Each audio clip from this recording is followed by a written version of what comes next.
কুমড়োর চাপড় ঘন্ট করব, সেই কারণে চাল কুমড়োটাকে প্রথমে ধুয়ে তারপরে কাটতে হয়, কাটার পর ধুতে নেই, ধুয়ে কেটে রেখে দিয়েছি।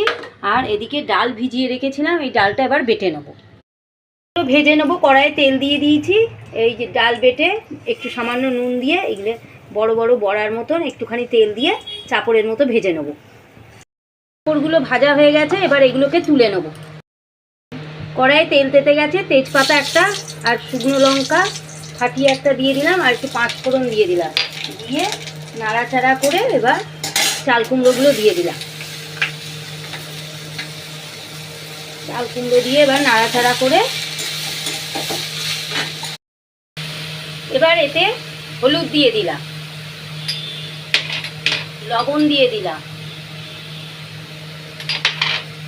দুটো কাঁচা লঙ্কা ফাটিয়ে দিয়ে দিলাম, দিয়ে নাড়াচাড়া করে এবার এটা ঢাকা দিয়ে দেবো।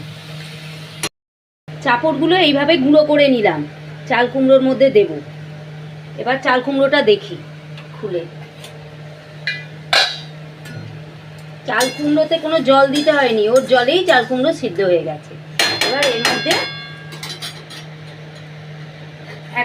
হাফ চামচ গুড় দিয়ে দিলাম, এক চামচ একটুখানি আদা বাটা দিয়ে দিলাম সামান্য, আর এক চামচ ঘি দিয়ে দিলাম, দিয়ে নাড়াচাড়া করে